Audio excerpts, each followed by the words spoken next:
বৰম্বৈ আঞ্চলিক ৰাস মহোৎসৱৰ মুখ্য দুৱাৰ শুভ উদ্বোধন কৰিলে কমলপুৰ সমষ্টিৰ বিধায়ক দিগন্ত কলিতাই। পুৰোহিতৰ মন্ত্ৰোচ্চাৰণ আৰু মংগল ধ্বনিৰে বৰম্বৈ আঞ্চলিক দুৰ্গা মন্দিৰ পৰিচালনা সমিতিৰ সহযোগত বৰম্বৈ আঞ্চলিক দুৰ্গা মন্দিৰ প্ৰাংগণত লখাইতৰা বাকৰিৰ মনোৰম পৰিৱেশত অনুষ্ঠিত বৰম্বৈ আঞ্চলিক ৰাস মহোৎসৱৰ আজি মুখ্য দুৱাৰ শুভ উদ্বোধন কৰে কমলপুৰ সমষ্টিৰ বিধায়ক দিগন্ত কলিতাই। সন্ধিয়া মাংগলিক ৰীতি নীতিৰে ৰাস মহোৎসৱৰ মুখ্য দুৱাৰৰ ফিতা কাটি শুভ উদ্বোধন কৰি কমলপুৰ বিধানসভা সমষ্টিৰ বিধায়ক দিগন্ত কলিতাই ৰাস কৃষ্ণ ভক্তিৰ অনুপম নিদৰ্শন বুলি অভিহিত কৰে। বিধায়ক কলিতাই শ্ৰীকৃষ্ণৰ ৰাসলীলা সম্পৰ্কে আলোকপাত কৰে।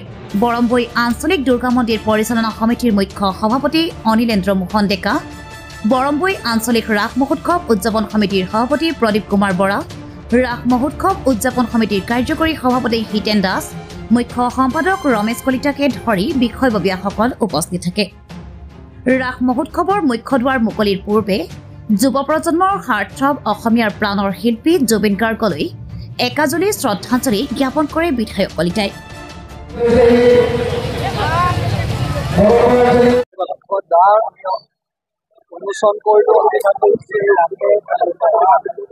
ৰাঙলী কৰি এই ৰাসৰ মাজেৰে আমি সকলোৰে মংগল কামনা কৰিছোঁ। এই ৰাসৰ মাজেৰে সকলোকে একত্ৰীকৰণৰ কামনা কৰিছোঁ। এই ৰাসৰ মাজেৰে ভাতৃত্ব সম্বন্ধ কামনা কৰিছোঁ আৰু মই আশা কৰিছোঁ যে ৰাসখনে এটা নতুন ব্যৱস্থালৈ পৰিৱৰ্তন কৰে। আমি কামনা কৰিছোঁ এই ৰাসৰ যোগেদি আজি পবিত্ৰ দুৰ্গা মন্দিৰত আমি ৰাসৰ দুৰ্গা মন্দিৰ স্থাপন হৈছে। ইয়াৰ লগতে আমি এটা প্ৰভু শ্ৰীকৃষ্ণৰ আমি মন্দিৰ নিৰ্মাণ কৰাৰ সিদ্ধান্ত ল'লোঁ। সেইকাৰণে মই এতিয়া আনুষ্ঠানিকভাৱে 2 লাখ টকা ঘোষণা কৰিছোঁ আৰু এই ৰাস চলি থাকোঁতে ইয়াৰ শিলান্যাসৰ কাৰণে ব্যৱস্থা কৰিব দিছোঁ।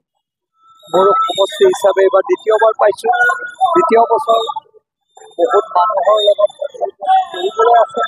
আশা কৰিছোঁ আপোনালোকে সকলোৱে আশীৰ্বাদ কৰক যাতে আমি কামখিনি কৰিব পাৰোঁ আৰু ৰাসখনৰ যোগেদি ৰাইজৰ মংগল আমি কামনা কৰোঁ। জুবিনবিহীনভাৱে 38টা দিন দুখ লাগিছে। আজি ডিজিটেল প্ৰতিবাদ হৈছে, হয় 4 মিলিয়ন ক্ৰছ কৰিছে।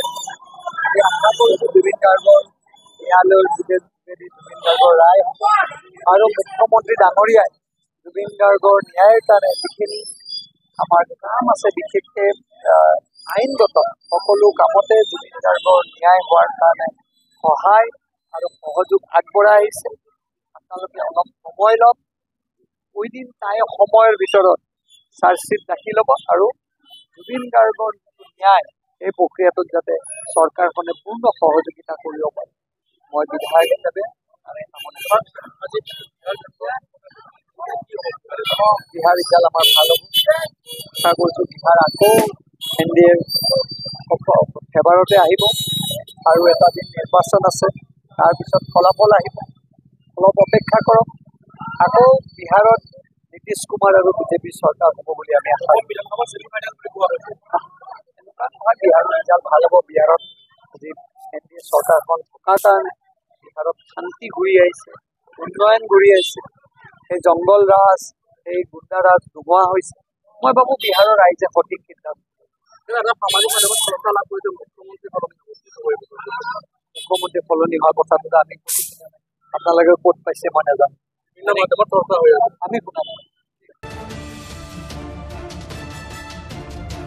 হাজোৰ পৰা কমলাকান্ত দাসৰ ৰিপৰ্ট, ব্ৰহ্মপুত্ৰ ভেলী নিউজ।